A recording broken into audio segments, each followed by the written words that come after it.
শুরু করব ক্লাস 9-এর 15 নম্বর অধ্যায়। আর এটাই তোমাদের হয়তো সেকেন্ড সামেটিভ যে পরীক্ষা রয়েছে সেই পরীক্ষায় কিন্তু এটাই হয়তো শেষ চ্যাপ্টার। এর পরেও যদি কারোর কোনো চ্যাপ্টার থাকে অবশ্যই সেটা আমরা করিয়ে দেবো, বাট 15 নম্বর চ্যাপ্টারটা কিন্তু মোস্ট ইম্পর্টেন্ট আমাদের জন্য। তার কারণ এই চ্যাপ্টার অর্থাৎ 15 অধ্যায় কিন্তু 3টে পার্টে বিভক্ত, অর্থাৎ 15.1, 15.2 এবং 15.3। তো এই 3টে চ্যাপ্টার কিন্তু একটু ভালোভাবে করতে হবে। তার কারণ এই 3টে চ্যাপ্টার কিন্তু আমরা বলে থাকি পরিমিতির চ্যাপ্টার। আর এই পরিমিতির চ্যাপ্টারে কিন্তু অঙ্কগুলো খুবই সোজা হয়, বাট না বুঝতে পারলে কিন্তু সেটা তোমাদের ক্ষেত্রে কিন্তু অনেক কঠিন হবে। তাই ভালো করে বুঝে বুঝে অঙ্কগুলো আমরা করব। এমনকি 15.1-3 কিন্তু আস্তে আস্তে শেষও আমরা করে ফেলবো। তো চলো কথা না বলে আজকের ভিডিও শুরু করা যাক এবং আজকের ক্লাসটাও কিন্তু শুরু করা যাক।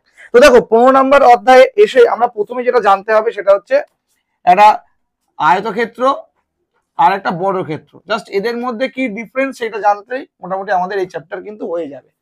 তো তোমরা যারা সামনে বসে রয়েছে তোমরা বলো একটা আয়তক্ষেত্র এবং একটা বর্গক্ষেত্রের মধ্যে কি ডিফারেন্স থাকে, কি কি? আচ্ছা, তার মানে আয়তক্ষেত্রের ক্ষেত্রে কি হয়, একটা লেন্থ থাকবে মানে দৈর্ঘ্য থাকবে, তাই না? আর একটা প্রস্থ থাকবে, মানে একটা এক্স পার্ট থাকছে একটা ওয়াই পার্ট থাকছে। আর বর্গক্ষেত্রের ক্ষেত্রে কি হয়, বর্গক্ষেত্রের ক্ষেত্রে কোনো দৈর্ঘ্য প্রস্থ এরকম ভাবে আলাদা করে আমরা বের করতে পারি না। মনে করো যেটাই দৈর্ঘ্য সেটাই প্রস্থ, যেটাই প্রস্থ সেটাই দৈর্ঘ্য, তার মানে ওর চারটে বাহু কি হয়, সমান হয়। এটা কিন্তু একটুখানি গুরুত্ব দিয়ে বুঝতে হবে। তো এই ক্ষেত্রে আমাদের দুটো সূত্র আমরা জানি, সেই দুটো সূত্র দিয়ে আমরা আজকে কাজ করব, তার সাথে এক্সট্রা একটা করে আজকে সূত্র আমরা বসাবো। তো আয়তক্ষেত্রে কি হয়, ক্ষেত্রফলের সূত্র যদি আমরা দেখি, আয়তক্ষেত্রের ক্ষেত্রফলের সূত্র যদি আমরা দেখি, তাহলে দৈর্ঘ্য গুণ প্রস্থ মানে এক্স ওয়াই। কি আমার সাথে একমত সবাই? Yes or no? তাহলে ক্ষেত্রফলের সূত্র হচ্ছে দৈর্ঘ্য গুণ প্রস্থ। এরপর আমরা যদি চলে আসি আয়তক্ষেত্রের পরিসীমার সূত্র যদি চলে আসি, পরিসীমা যদি কি হয়, তাহলে আমরা জানি 2 দৈর্ঘ্য প্লাস প্রস্থ। কি সবাই আমার সাথে একমত? 2 দৈর্ঘ্য প্লাস প্রস্থ।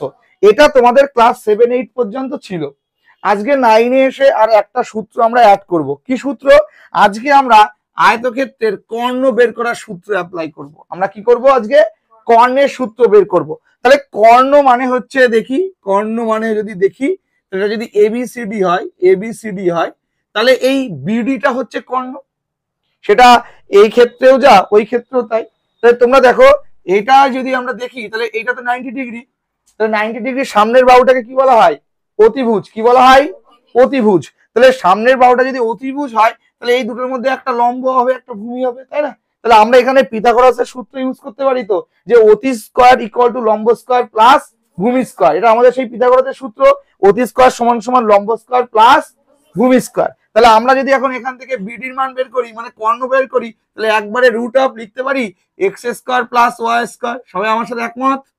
অর্থাৎ এটা সেই আমাদের অতি, তাহলে অতিভুজ সমান সমান রুট অফ দৈর্ঘ্য স্কয়ার প্লাস প্রস্থ স্কয়ার। তাহলে দৈর্ঘ্য বলতে আমাদের এক্স, প্রস্থ বলতে ওয়াই। তাহলে আমরা এই তিনটে সূত্র আজকে শিখে গেলাম। আয়তক্ষেত্রের ক্ষেত্রে কি, আয়তক্ষেত্রের ক্ষেত্রফল দৈর্ঘ্য গুণ প্রস্থ, পরিসীমা 2 দৈর্ঘ্য প্লাস প্রস্থ, কর্ণ রুট অফ দৈর্ঘ্য স্কয়ার প্লাস প্রস্থ স্কয়ার, রুট অফ দৈর্ঘ্য স্কয়ার প্লাস প্রস্থ স্কয়ার। ক্লিয়ার হলো? এবার চলে যাব আমরা পাশেরটায়। আর এটা শেখানোর পর তোমাদের জন্য আমি একটা স্পেশাল কোশ্চেন দেব, দেখবো যে কেমন বুঝতে পারলে তোমরা আর স্পেশাল কোশ্চেনের অ্যান্সার তোমরা দিতে পারো কিনা। আমি আবারও বলবো, 14 দাগ, 40 দাগ, 4000 দাগ, 4 কোটি দাগ করাটা কোনো কিন্তু ডাজ ম্যাটার। আমি কতটা ভালো অঙ্ক শিখতে পারছি এটা ম্যাটার।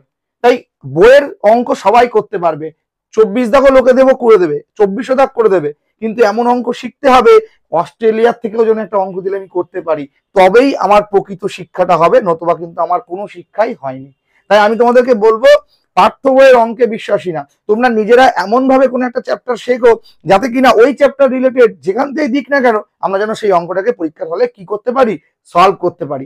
কখনো যেন মুখ থেকে এটা না বেরোয় আমার কমন আসেনি। কমন আসবে কেন? তোমাকে অঙ্ক শেখানো হয়েছে, তুমি অঙ্কটা করো, দাগ নাম্বার তো শেখানো হয়নি তোমাকে। তাহলে আমি যখন এইগুলো বোঝাচ্ছিলাম তখন তুমি কোথায় ছিলে? তাহলে এইগুলো বুঝলে যে কোনো অঙ্কই করা সম্ভব, যদি কিনা এদের মধ্যে থেকে কিছু আসে। তুমি শিখে গেছো আয়তক্ষেত্র বর্গক্ষেত্র, পরীক্ষা এসে ট্রাপিজিয়াম, আশা করছি তোমার পক্ষে পারাটা সম্ভব না। কি পারা সম্ভব? তাহলে ট্রাপিজিয়াম শিখবো, ট্রাপিজিয়ামের অঙ্ক দেবে, সলভ করে দেবো।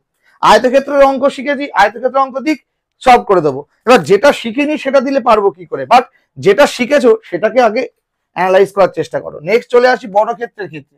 তাহলে বর্গক্ষেত্রের ক্ষেত্রফল কি হবে আমরা জানি তো সবাই, ছোটবেলা থেকে শিখে আসছি। বলো বর্গক্ষেত্রের ক্ষেত্রফল কি হবে? বাহু স্কয়ার, তার মানে এক্স স্কয়ার। বাহু স্কয়ার মানে হচ্ছে এক্স স্কয়ার। এরপর চলো পরিসীমা। পরিসীমা তাহলে 4 গুণ একটি বাহুর দৈর্ঘ্য মানে হচ্ছে 4x। 4 গুণ একটি বাহুর দৈর্ঘ্য মানে হচ্ছে 4x। আচ্ছা এবার লাস্ট কর্ণ। কর্ণ তাহলে এর কর্ণটা কি? এর কর্ণটা হচ্ছে বাহু রুট 2। কর্ণটা কি? বাহু রুট 2। যদি বলো স্যার কেন, আগেরটার মতো করে বুঝিয়ে দেন। তাহলে এটার কর্ণ কোনটা? এইটা।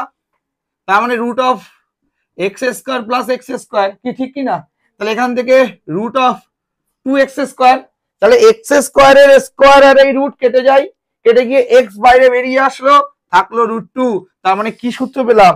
বাহু রুট 2 মানে এক্স রুট 2। এক্স বলতে আমাদের এখানে বাহু, তাহলে বাহু রুট 2। তাহলে একবার আমরা সূত্রগুলোকে অ্যানালাইজ করি। তাহলে আয়তক্ষেত্রের ক্ষেত্রফলের সূত্র তোমরা বলো। দৈর্ঘ্য গুণ প্রস্থ। আয়তক্ষেত্রের পরিসীমা,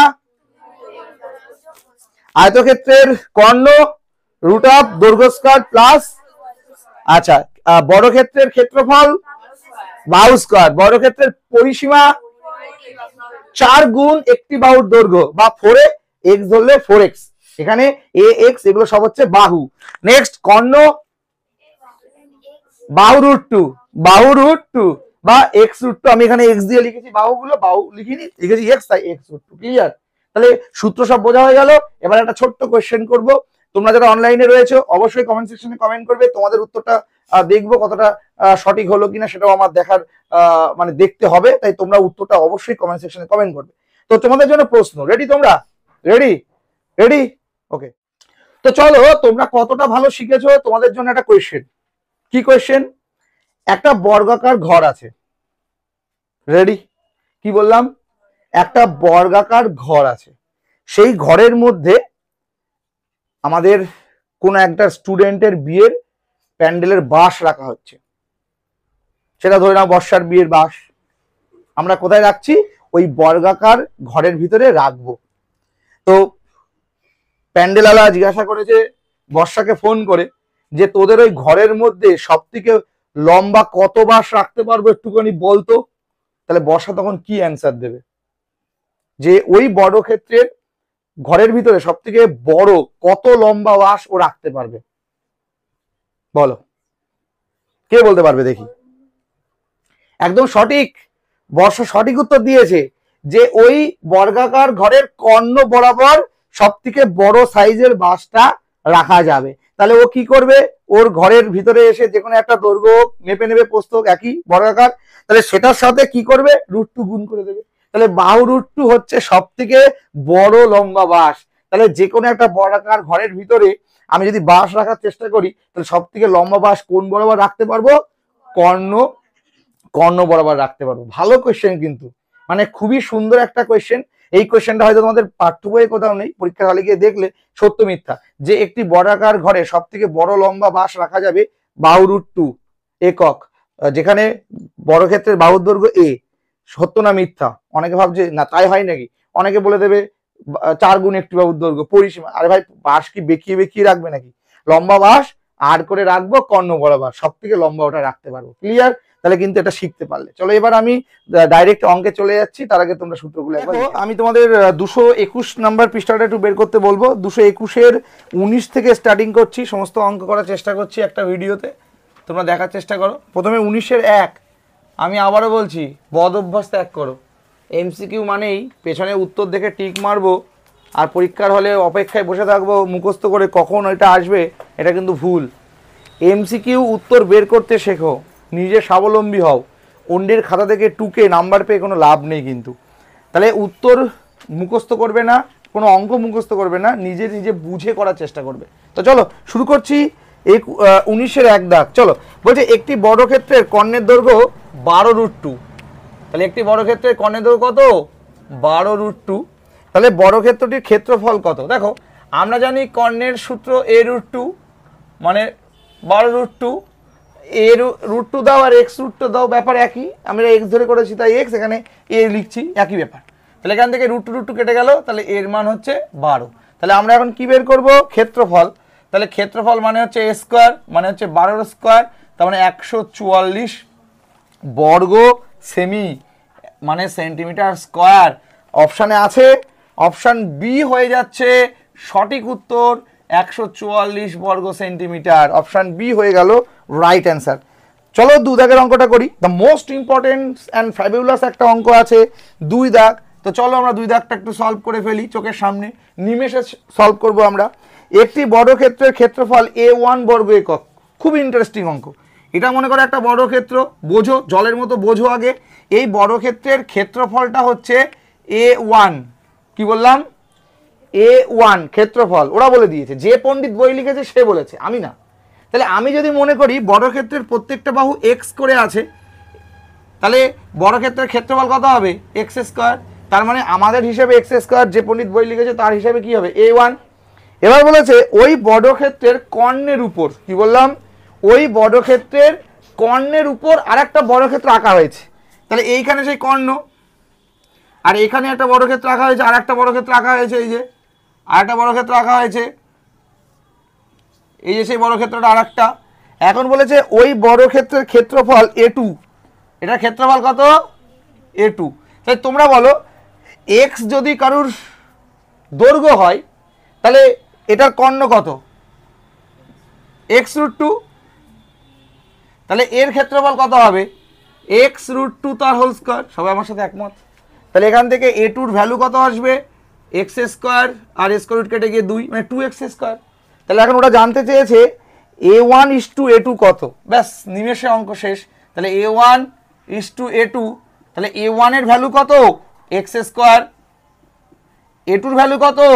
2x স্কোয়ার। তাহলে 1:2 এক্স স্কোয়ার কিন্তু ভ্যানিশ। তাহলে উত্তর 1:2 মানে তোমাদের অপশান এ হয়ে যাচ্ছে রাইট অ্যান্সার। তাহলে অপশান এ 1:2 হয়ে যাচ্ছে কিন্তু একদম সঠিক উত্তর। চলো করে নাও, 2 দাগও করে দিলাম। বলো কারোর কোনো বুঝতে সমস্যা হয়েছে? দুর্ধর্ষ অঙ্ক এটা। তাহলে সূত্রগুলো যেমন বুঝিয়েছি, যদি সূত্রগুলো কেউ না বুঝে করে তার ক্ষেত্রে এটা কঠিন হবে। কি কঠিন হবে তো? কিন্তু তোমরা এখন জেনে গেছো যে বর্গক্ষেত্রের কর্ণের সূত্র কি? x√2। তাহলে ওটা আবার কারুর কি? ওটা আবার কারুর হচ্ছে আবার বাহু, মানে এটাকে কেন্দ্র করে আবার একটা চতুর্ভুজ আঁকা হয়েছে এই। তো চলো এবার 3 দাগের অঙ্কটা দেখাবো। স্টার মার্কিং, সবাই বইয়ে স্টার মেরে দাও। 3 দাগ খুব ভালো অঙ্ক। এরকম টাইপসের অঙ্ক কিন্তু পরীক্ষায় আসার চান্সে থাকে সব সময়। তাহলে 3 দাগের অঙ্কটা কি বলেছে দেখো। 6 মিটার লম্বা এবং 4 মিটার চওড়া একটি আয়তাকার জায়গা আছে। জায়গা আছে বলতে একটা উঠান বা ঘরের মেঝে এরকম টাইপসের কিছু একটা আছে। তাহলে আমরা একটুখানি ছবিটা ড্র করে দিই তোমাদের সামনে। ছবি কথা বলে, জানো? যারা ফিজিক্স বা ম্যাথামেটিক্সে ছবি আঁকতে পারে বায়োলজিতে, তাদের নাম্বার অনেক বেশি হয়ে যায় অন্যদের তুলনায়। ছবিটা খুব ইম্পর্টেন্স আমাদের এই পড়াশোনার একটা অঙ্গ বলতে পারো। তাহলে একটা জায়গা রয়েছে, তার 6 মিটার লেন্থ আর চওড়া আছে 4 মিটার আছে। এখন কি করতে হবে? ওই আয়তকার জায়গায় টালি বসাতে হবে। ও বাবা, কি বসাতে হবে? টালি, ফ্লোর টাইলস। টালি বলতে ফ্লোর টাইলস, ওই ঘরের চালের টালি না কিন্তু। আর তোমরা তো নিশ্চয়ই দেখেছো বাড়িতে যে টাইলসগুলো বসাচ্ছে পুরো বর্গাকার দেখতে, একটুখানি 45 টাকা স্কোয়ার ফিট, 60 টাকা স্কোয়ার ফিটের মালগুলো। আর অনেকগুলো আছে আবার লম্বা লম্বা, ওগুলো সচরাচর খুব কম ব্যবহার। সবার বাড়িতেই দেখবে 4 কোণার টাইলসগুলোই বেশি বসাচ্ছে। তাহলে ওই টাইলস বসাতে হবে। এই যে টাইলসগুলো এরকম একটা পিস আমি আঁকছি, ওটা দেখতে সব বর্গাকার, মানে এই যে এরকম একটা টাইলস বসাতে হবে। এখন প্রশ্নটা হয়েছে এক একটা টালির 2 ডেসিমিটার করে চওড়া, মানে চওড়া বলতে 2 ডেসিমিটার বর্গ টালি দিয়ে সাজাতে হবে। আচ্ছা 2 ডেসিমিটার করে আছে, 2 ডেসিমিটারের টালি আছে, ঠিক আছে। তাহলে এখন আমাদের ওই জায়গাটা বাধাই করতে কতগুলো টালি লাগবে সেটা বের করতে হবে। চলো করে ফেলি। আচ্ছা এখানে 2 ডেসিমিটার আছে, তাহলে মিটারগুলোকেও আমি ডেসিতে নিয়ে চলে যাই। তাহলে 6 মিটার, তাহলে কিলো হেক্টর ডেকামিটার ডেসি, তাহলে 10 গুণ করলেই হয়ে যাচ্ছে। তাহলে 6 মিটার মানে 6 গুণ 10 মানে হচ্ছে 60 ডেসি, কি ঠিক কি না? তাহলে এটা কি আমাদের দৈর্ঘ্য? দেখছো এটা এমসিকিউ জন্য কতটা লিখছি আমি। এবার প্রস্থ 4 মিটার ছিল, আর দেখাবো না, 40 ডেসি। কি আমার সাথে সবাই একমত? তাহলে এই 60 আর 40 যদি গুণ করি তাহলে আয়তক্ষেত্রের ক্ষেত্রফল পেয়ে যাব না, মানে মেঝের ক্ষেত্রফল পেয়ে যাব না। তাহলে আমরা এখান থেকে লিখতে পারি মেঝের ক্ষেত্রফল বা জায়গাটার ক্ষেত্রফল, তাহলে 60 গুণ 40 4 6 24 এত বর্গ ডেসি, কি সবাই আমার সাথে একমত? এত বর্গ ডেসি, তাহলে 2400 বর্গ ডেসিমিটার আমার জায়গা রয়েছে। তাহলে এবার দেখি তো এক একটা টালি কতটা জায়গা দখল করবে। তাহলে একটি টালির ক্ষেত্রফল, তাহলে একটি টালির ক্ষেত্রফল, তাহলে বর্গক্ষেত্রের ক্ষেত্রফল কি বাহু স্কয়ার, তার মানে হচ্ছে 2 এর স্কয়ার, তার মানে 4 বর্গ ডেসিমিটার, 4 বর্গ ডেসিমিটার। তাহলে ভালো করে বোঝো 2400 বর্গ ডেসিমিটার জায়গা আছে, সেখানে একা একটা টালি কত জায়গা খাচ্ছে? 4 বর্গ ডেসিমিটার। তাহলে কটা টালি লাগবে? টোটালটাকে 4 দিয়ে ভাগ করে দেবো, যা সেটাই টালি লাগবে। তাহলে টালির প্রয়োজন, কেমন লাগলো অঙ্কটা? টালি লাগবে 2400 বাই 4, 4 6 কত? 600টি টালি লাগবে। কয়টা লাগবে? 600টি। তাহলে তোমাদের অপশান সি হয়ে যাচ্ছে সঠিক উত্তর, 600টি টালি। এবার 4 দাগটা করাবো, 4 দাগটা মুখে মুখে হবে, 4 দাগটায় কোনো সমস্যা নেই। বলছে সমান পরিসীমা বিশিষ্ট একটি বর্গক্ষেত্র একটি আয়তক্ষেত্র ক্ষেত্রফল এস ও আর, তাহলে কোনটা বেশি হবে? ওই অপশান বি সঠিক উত্তর, এটা অল টাইম। যেহেতু পরিসীমা সেম, তাহলে বর্গক্ষেত্র আয়তক্ষেত্রের ক্ষেত্রফল যদি একটা এস আর একটা আর হয়, তাহলে এস এর মান সবসময় বেশি হয়, মনে রাখতে হবে, ঠিক আছে? বর্গক্ষেত্রের ক্ষেত্রফল আয়তক্ষেত্রের তুলনায় বেশি। অপশান বি সঠিক উত্তর। 3 দাগ অপশান বি, করে দেখানোর কিছু নেই। আচ্ছা 4 দাগ, এবার 5 দাগেরটা সলভ করছি, দেখে নাও, খুব ভালো অঙ্ক। একটি আয়তক্ষেত্রের কর্ণের দৈর্ঘ্য 10 সেন্টিমিটার, স্টার মার্কিং দাও, 5 স্টার মার্কিং একটা কোশ্চেন, খুব ভালো প্রশ্ন। একটি আয়তক্ষেত্রের কর্ণ 10 সেন্টিমিটার, এটা আয়তক্ষেত্র এঁকে নিই। তাহলে আয়তক্ষেত্রের আমি ধরে নিলাম এক্স ওয়াই, তাহলে এটা হচ্ছে কর্ণ, তাই না? তাহলে কর্ণটা কত বলে দিয়েছে? 10 সেন্টিমিটার। আর কি বলেছে? ক্ষেত্রফল বলে দিয়েছে 48, তার মানে এক্স ওয়াই এর মান হচ্ছে 48। কি আমার সাথে সবাই একমত? তাহলে এবার বের করতে হবে আয়তক্ষেত্রের দৈর্ঘ্য প্রস্থের সমষ্টি, সমষ্টি দৈর্ঘ্য প্রস্থের সমষ্টি বের করতে হবে, মানে এক্স প্লাস ওয়াই এর ভ্যালু বের করতে হবে। আবারও বুঝিয়ে দিই, একটা আয়তক্ষেত্র ধরে নিলাম, তার বাহুগুলো হলো এক্স এক্স আর ওয়াই ওয়াই, তাহলে তার কর্ণ যে বই লিখেছে সে বলে দিয়েছে 10 সেন্টিমিটার। আয়তক্ষেত্রের ক্ষেত্রফল বলে দিয়েছে 48, আমিও লিখে ফেললাম এক্স ওয়াই ইকুয়াল টু 48, তাহলে দৈর্ঘ্য গুণ প্রস্থ, তাহলে দৈর্ঘ্য এক্স প্রস্থ ওয়াই, তাহলে দৈর্ঘ্য গুণ প্রস্থ করলে কত হয়?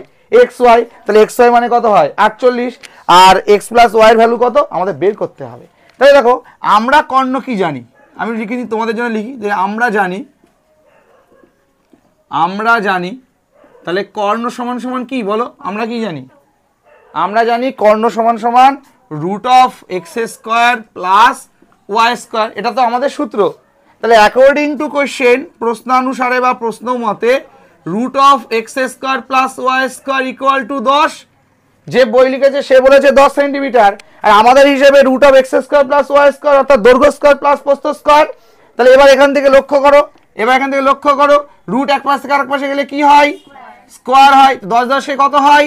100 হয়। এ স্কোয়ার প্লাস বি স্কোয়ারের প্লাসের সূত্রে অ্যাপ্লাই করে দিই, তাহলে এ স্কোয়ার প্লাস বি স্কোয়ারের প্লাসের সূত্র হলো এ প্লাস বি তার whole square minus 2ab equal to 100। কি সবাই আমার সাথে একমত? তাহলে আমার এখানে থাকলো এক্স প্লাস ওয়াই তার whole square minus 2 into x y, x y এর মান কত? 48 সমান সমান 100। তাহলে এক্স প্লাস ওয়াই তার হোল স্কোয়ার সমান সমান 100, মাইনাস ওপাশে গেলে কি হবে? প্লাস হবে। তাহলে 48 দুগুণে কত? 96। তাহলে আমার এক্স প্লাস ওয়াই তার হোল স্কোয়ার সমান সমান থাকলো 196। তাহলে এখান থেকে এক্স প্লাস ওয়াই সমান সমান রুট অফ 196, স্কোয়ার এক পাশ থেকে আরেক পাশে গেলে কি হয়? রুট হয়। তাহলে এখান থেকে আমরা বের করে ফেললাম, তাহলে কতর স্কোয়ার করলে 196 হয়? 14। তাহলে এক্স প্লাস ওয়াই এর মান কত? 14। কমপ্লিট। তাহলে ওরা তো এটা জানতে চেয়েছিল যে এক্স প্লাস ওয়াই এর মান কত? 14 একক মনে হয় না, সেন্টিমিটার আছে, সেন্টিমিটার। কমপ্লিট। দারুণ অঙ্ক না এটা? খুব বুঝের অঙ্ক ছিল এটা, ভালো। এই তো চলো এবার 20 দাগের অঙ্কগুলোকে আমরা একটু সলভ করি, দেখা যাক 20 দাগের অঙ্কগুলো কেমন। 20 দাগের অঙ্কগুলো সলভ করি। প্রথমে হচ্ছে 20-1 তোমাদের জন্য আজকে প্রথম। 20-1 বলেছে একটি বর্গক্ষেত্রের বাহুর দৈর্ঘ্য 10% বৃদ্ধি করলে বর্গক্ষেত্রের ক্ষেত্রফল শতকরা কত বৃদ্ধি পাবে? বাহ, একটা বর্গক্ষেত্র ছিল, এই যে ধরে নাও এটা একটা বর্গক্ষেত্র, এই বর্গক্ষেত্রের প্রত্যেকটা বাহু এ। আচ্ছা আমি কখনো এক্স লিখছি কখনো এ লিখছি, তোমরা যেন পাজেল হয়ে যেও না। তোমরা যে কোনো একটা জিনিসকে লিখো, হয় সব এ দিয়ে লেখো, না হয় সব এক্স দিয়ে লেখো। আমি এক এক সময় এক এক রকম মনে হচ্ছে বলে একটু লিখছি, ভালো লাগছে লিখতে এই আর কি। তো এক্স ধরে যা, এ ধরেও তাই, জাস্ট তোমাদের বলে দিলাম। তাহলে একটি বর্গক্ষেত্র ধরলাম যার প্রত্যেকটি বাহুর দৈর্ঘ্য কত, এ। আচ্ছা, এরপরে কি করা হয়েছে, বাহুর দৈর্ঘ্য 10% বাড়ানো হয়েছে। তাহলে বাড়ালে এটা দেখতে যে বড় হবে এটা তো সাধারণ ব্যাপার, কি ঠিক কি না? তখন আর বাহু কি এ থাকবে, থাকবে না। তাহলে এই অবস্থায় একটা ক্ষেত্রফল, এই অবস্থায় একটা ক্ষেত্রফল পাবো। তাহলে এই ক্ষেত্রফল থেকে এই ছোট ক্ষেত্রফলটা বিয়োগ করলে কতটা বেড়েছে সেটা পেয়ে যাব, আর সেটা শতকরায় নিয়ে যেতে হবে আমার, ঠিক আছে? তাহলে আমরা লিখে লিখে করবো, যেহেতু 2 নম্বরের অঙ্ক। তাহলে মনে করি, আগে বুঝে নাও সবাই, মনে করি প্রথমে বর্গক্ষেত্রের বাহু এ একক ছিল, বোঝা গেল, এ একক ছিল। তাহলে তখন ক্ষেত্রফল কত, তাহলে তখন ক্ষেত্রফল কত, বাহু স্কোয়ার মানে এ স্কোয়ার। ক্লিয়ার এটুকু? তাহলে বড় ক্ষেত্রে ক্ষেত্রফলের সূত্র ব্যবহার করলাম, ওই যে 3টে সূত্র, ওই দিয়েই সব হবে। তাহলে ক্ষেত্রফল কি হয়ে গেল, এ স্কোয়ার। তো এবার এটার ক্ষেত্রে যাব, বাহুর দৈর্ঘ্য 10% বাড়ানো হলো, 10% বৃদ্ধি করা হলো। বাহুর দৈর্ঘ্য কি করা হলো, 10% বাড়ানো হলো। তাহলে এখন বেড়ে কত হলো সেটা দেখি। তাহলে আগে ছিল কত, এ, বেড়েছে মানে যোগ, কত বেড়েছে, এ এর 10%, পার্সেন্টেজ তুলতে গেলে 100 দিয়ে ভাগ। তাহলে 10 10কে 100, 10 লসাগু নিলাম, তাহলে এটা হলো 10a প্লাস এ 11a/10। তাহলে এখন প্রত্যেকটা বাহু কত করে হয়েছে, 11a/10 একক করে হয়েছে। তাহলে এখন ক্ষেত্রফল কত, তাহলে এখন ক্ষেত্রফল কত, তাহলে 11a/10 তার হোল স্কয়ার, বোঝা গেল, 11a/10 তার হোল স্কয়ার। তাহলে 11 11 121 স্কয়ার, 10 10কে 100, এত বর্গ একক। ক্লিয়ার সবার? তাহলে এবার দেখবো ক্ষেত্রফল বৃদ্ধি। তাহলে ক্ষেত্রফল বৃদ্ধি, তাহলে ক্ষেত্রফল বৃদ্ধি। তাহলে তোমরা কিন্তু লাইন এরপরে এখানে করবে না, কিন্তু এরকম করতে করতে আসবে কিন্তু, ঠিক আছে? এটার পরে এইটা রাখবা, তারপরে এই লাইনটা। তাহলে ক্ষেত্রফল বেড়েছে কতটা, তাহলে আগে ছিল এ স্কোয়ার, এখন এইটা হয়েছে, তাহলে আগের থেকে এখন বেড়েছে। তাহলে 121 স্কোয়ার বাই 100 বিয়োগ 100 স্কোয়ার, একবার লসও করে দিয়েছি, বুঝতে পারলে? তাহলে 121 স্কোয়ারের থেকে 100 বাদ দিলে থাকে হচ্ছে 21 স্কোয়ার, আর নিচে থাকে 100। তাহলে এবার আমরা দেখবো শতকরা বৃদ্ধি।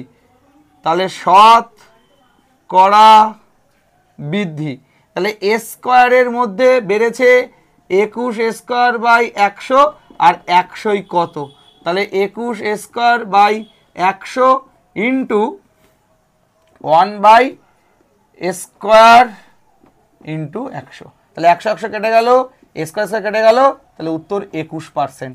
তাহলে শতকরা কত বৃদ্ধি পেয়েছে, 21% বৃদ্ধি পেয়েছে। কমপ্লিট করে নাও। ভালো অঙ্ক, 20-এর 2 দাগ দেখো। 20-এর 2 দাগ বলেছে যে একটি আয়তক্ষেত্রের দৈর্ঘ্য 10% বৃদ্ধি, প্রস্থ আবার 10% হ্রাস করা হলো। তাহলে ক্ষেত্রফলের শতকরা কত বৃদ্ধি বা হ্রাস পাবে? অনেকে ভাবছে তো কোনো পরিবর্তনই হবে না, 10% বাড়িয়ে 10% কমিয়েছি, কি হবে? কিন্তু হবে। এখন দেখি হ্রাস পাবে নাকি বৃদ্ধি পাবে, দেখা যাক। তাহলে প্রথমে মনে করো এটা আয়তক্ষেত্র ছিল, আয়তক্ষেত্রের প্রথমে দৈর্ঘ্য ছিল এক্স, প্রস্থ ছিল মনে করো ওয়াই, ঠিক আছে? দৈর্ঘ্য কত ছিল, এক্স, প্রস্থ ওয়াই। তাহলে তখন ক্ষেত্রফল কত ছিল, তখন ক্ষেত্রফল কত ছিল, এক্স ওয়াই, তখন ক্ষেত্রফল কত ছিল, এক্স ওয়াই। তাহলে এবার কি করেছি, দৈর্ঘ্য 10% বৃদ্ধি হলো, 10% কি হলো, বৃদ্ধি। তাহলে লক্ষ্য করো আগে ছিল কত, এক্স, বেড়েছে মানে প্লাস, কতর বেড়েছে, এক্সের 10/100। তাহলে এটা হলো 10 10কে 100, 10 আর এক্স 11x/10। তাহলে এখন বেড়ে হয়েছে কত, 11x/10 একক, এটা দৈর্ঘ্য বেড়েছে। এবার প্রস্থ, প্রস্থ 10% হ্রাস, তাহলে প্রস্থ কত পার্সেন্ট হ্রাস পেয়েছে, তাহলে হ্রাস পাওয়া মানে বাড়া না কমা, তাহলে আগে ছিল কত, ওয়াই, এখন কমেছে, প্লাস না মাইনাস, মাইনাস, তাহলে ওয়াই এর 10/100। তাহলে এখান থেকে যদি 100 লসাগু নিই তাহলে কত হয় দেখো তো, ও 100 লসাগু 10 10 কে 100, তাহলে 10, তাহলে 10y থেকে একটা বিয়োগ করবো y, 9y/10। তাহলে এখন হলো এত একক, এখন হলো এত একক। তাহলে এখন ক্ষেত্রফল বের করে ফেলবো আমরা। তাহলে চলো ক্ষেত্রফল বের করি। তাহলে ক্ষেত্রফল, তাহলে 11x/10 গুণ 9y/10। তাহলে দেখো 10 10 কে 100, 9 11 গুণ 99xy। তাহলে কত হলো 99xy/100। আর আগে ক্ষেত্রফল কত ছিল xy, তাহলে নিশ্চয়ই বাড়ে আর নি, কি হয়েছে হ্রাস পেয়েছে। তাহলে কতটা হ্রাস পেয়েছে দেখি, তাহলে হ্রাস পেয়েছে দেখি কতটা, তাহলে হ্রাস, তাহলে আগেরটাই বড় ছিল, xy বিয়োগ 99xy/100। তাহলে এখান থেকে 100 লসাগু, তাহলে এটা হলো 100xy বিয়োগ 99xy। তাহলে 100 থেকে 99 গেলে থাকলো শুধু xy/100। তাহলে আমরা এখন শতকরা বের করলে হয়ে যাচ্ছে। আমরা এই লাইনটা এখানে করছি, দেখা যাবে কিনা জানি না, ফোনের জন্য এখানে করছি। তাহলে আমরা স্টার্ট দিয়ে দিচ্ছি, এই জায়গাটা করছি। তাহলে এবার শতকরা হ্রাস, তাহলে শতকরা হ্রাস, তাহলে আগে ছিল কত xy আর এখন হয়েছে কত xy/100। তাহলে আগে ছিল xy আর এখন হয়েছে কত xy/100, আর 100 কত, তাহলে এখান থেকে xy/100 into 1/xy into 100, x কাটা 100 কাটা, তাহলে 1%। তাহলে শতকরা কত হ্রাস পেয়েছে, 1 একক হ্রাস বা 1% হ্রাস পেয়েছে ক্ষেত্রফল। তাহলে আগে যখন x আর y ছিল তখন ছিল ক্ষেত্রফল xy, দৈর্ঘ্য 10% বেড়েছে, প্রস্থ 10% কমেছে। তাহলে তখন দৈর্ঘ্য হচ্ছে 11x/10 আর 9y/10। তাহলে এখন ক্ষেত্রফল 11x/10 ইন্টু 9y/10, তাহলে হলো 99xy/100। তাহলে কতটা হ্রাস পেয়েছে, xy মাইনাস 99xy/100। 100 নিলাম লসাগু, তাহলে এখানে হলো 100xy মাইনাস 10 99xy। 100 থেকে 99 বাদ দিয়ে থাকে xy/100। তাহলে শতকরা হ্রাস কত, xy হ্রাস পেয়েছে xy/100, 100 কত, তাহলে xy/100 into 1/xy into 100, xy কেটে গেল, 100 কেটে গেল, থাকলো 1। তাহলে কত পার্সেন্ট হ্রাস পেয়েছে, 1% কিন্তু হ্রাস পেয়েছে। কমপ্লিট। এবার 3 দাগ সরাসরি, চলো 3 দাগ দেখো। 3 দাগ বলেছে একটি আয়তক্ষেত্রের কর্ণের দৈর্ঘ্য 5 সেন্টিমিটার। দেখাও, এটা আয়তক্ষেত্র, সবাই আগে লক্ষ্য করো আয়তক্ষেত্রটা। এটা আয়তক্ষেত্র, নাম দিলাম এ বি সি ডি। তাহলে এই বিডি কত, এই বিডি হচ্ছে 5 সেন্টিমিটার, সবাই ভালো করে বুঝবে কিন্তু, বিডি 5 সেন্টিমিটার। কর্ণদ্বয়ের ছেদবিন্দু থেকে আয়তক্ষেত্রের একটি প্রস্থের উপর লম্ব 2। তাহলে এইটা কর্ণদ্বয়ের ছেদবিন্দু, তাহলে এখান থেকে একটা লম্ব টানলাম, এই যে এটা হচ্ছে 2, এর নাম দিলাম ও, তো এ বি সি ডি, এটা ই। তাহলে ওই কত 2। তাহলে এখন আমাদের কি বের করতে হবে, এখন আমাদের বের করতে হবে যে আয়তক্ষেত্রের প্রস্থের দৈর্ঘ্য কত, মানে এইটা বের করতে হবে, আয়তক্ষেত্রের প্রস্থের দৈর্ঘ্য কত, এটাই তো নাকি, এটা বের করতে হবে। ক্লিয়ার? তার মানে আমাদের এ বির ভ্যালু বের করতে হবে। তাহলে লক্ষ্য করো, ও ই যদি 2 সেন্টিমিটার হয় তাহলে এডি কত হবে, তাহলে এডি হচ্ছে দ্বিগুণ অফ ও ই, তার মানে 2 গুণ 2 মানে হচ্ছে 4 সেন্টিমিটার, তাহলে এটা 4 সেন্টিমিটার হবে। তাহলে এবার আমাদের এইটা যদি 90 ডিগ্রি হয় তাহলে এটা অতিভুজ। তাহলে আমরা অতি স্কয়ার সমান সমান কি জানি, লম্ব স্কয়ার প্লাস ভূমি স্কয়ার। অতি স্কয়ার ইকুয়াল টু কি জানি, লম্ব স্কয়ার প্লাস, তাহলে আমরা এখন বের করছি কি, এইটা এই মানে এবি বের করছি। তাহলে এ বি সমান সমান রুট অফ অতি স্কয়ার মানে 5 এর স্কয়ার বিয়োগ 4 এর স্কয়ার। তাহলে এখান থেকে হলো 5 5 25, 4 4 16, 25 থেকে 16 9, তাহলে উত্তর 3 সেন্টিমিটার। কমপ্লিট। তাহলে প্রস্থের দৈর্ঘ্য কত, প্রস্থের দৈর্ঘ্য হচ্ছে 3 সেন্টিমিটার, মনে থাকবে প্রস্থের দৈর্ঘ্য কত, 3 সেন্টিমিটার করে নাও। তো তোমাদের 4 দাগটা কিন্তু আমি হোমওয়ার্ক দিয়ে দিলাম, এবার 5 দাগটা দিয়ে শেষ করছি। 5 দাগের অঙ্কটা দেখো, বলেছি একটি আয়তক্ষেত্রের পরিসীমা 34, ক্ষেত্রফল 60 বর্গ সেন্টিমিটার, আয়তক্ষেত্রের প্রতিটি কর্ণের দৈর্ঘ্য কত বের করতে হবে। আচ্ছা, তো এইটা হচ্ছে আয়তক্ষেত্র, বোঝার চেষ্টা করবে সবাই। এটা আয়তক্ষেত্র, ধরি বাহু এক্স মানে দৈর্ঘ্য এক্স, প্রস্থ হচ্ছে ওয়াই। তাহলে এই আয়তক্ষেত্রের পরিসীমা কত? তাহলে এই আয়তক্ষেত্রের পরিসীমা 2 × x + y, সেটা মানে কত? 34। সবাই আমার সাথে একমত? তাহলে অ্যাকর্ডিং টু কোয়েশ্চেন একবারে অ্যাপ্লাই করলাম এটা। তাহলে 17 × 2 = 34, তাহলে এক্স প্লাস ওয়াইয়ের মান কত? 17। তো এরপর লক্ষ্য করো, তাহলে ওরা এবার বলেছে যে এদের কি বলা আছে, এদের দেখো ক্ষেত্রফল বলা আছে। তাহলে ক্ষেত্রফল x গুণ y সমান সমান কত? 60 না? 60 বলেছে দেখলাম তো। তাহলে 60, এটাও অ্যাকর্ডিং টু কোয়েশ্চেন দুটো। তাহলে এখান থেকে আমরা এক্স ওয়াইয়ের ভ্যালু পেয়ে গেলাম, আর এখান থেকে এক্স প্লাস ওয়াইয়ের ভ্যালু পেয়ে গেলাম। তাহলে আমরা এখন কি বের করব? ওই আয়তক্ষেত্রের কর্ণ বের করব। তাহলে আয়তক্ষেত্রের কর্ণ কি? রুট অফ দৈর্ঘ্য স্কয়ার প্লাস প্রস্থ স্কয়ার। চলো মানটা বের করে ফেলি এবার। তাহলে root of A square plus B স্কয়ারের প্লাসের সূত্র ইউজ করে দিচ্ছি, ঠিক আছে? তাহলে এ প্লাস বি তার হোল স্কয়ার মাইনাস 2ab। তাহলে এক্স প্লাস ওয়াইয়ের মান কত? 17। তাহলে 17 স্কোয়ার করতে হবে, আর 2 গুণ অফ 60 স্কোয়ার করলাম 289 মাইনাস 60 গুণ 2 মানে হচ্ছে 120। তো চলো বিয়োগ করো, 289 থেকে 120 বিয়োগ করো, 169, তার মানে 13। তাহলে উত্তর বেরিয়ে গেল কিন্তু 13 সেন্টিমিটার। 13 সেন্টিমিটার হচ্ছে কর্ণ। কমপ্লিট হলো। তাহলে তোমরা একটুখানি এখানে লিখে রাখতে পারো যে মনে করি দৈর্ঘ্য এক্স, প্রস্থ ওয়াই। কমপ্লিট। এর সাথে সাথে শেষ হলো আমাদের ডে 1 15.1। তো আর দেখা হবে নেক্সট 15.1-এর যে বড় অঙ্কগুলো রয়েছে সেই অঙ্কগুলো নিয়ে। তোমরা ওইগুলো প্র্যাকটিস করতে লাগো, আশা করছি অনেক অঙ্ক হয়ে যাবে। এই সূত্রের বাইরে কিন্তু কোনো অঙ্ক হবে না, তাই বাড়িতে একটু বেশি বেশি করে প্র্যাকটিস করো, আশা করছি প্রত্যেকটা অঙ্ক সলভ হবে। দেখা হচ্ছে নতুন কোনো এপিসোডে, ততক্ষণ সবাই ভালো থেকো, সুস্থ থেকো, টেক কেয়ার।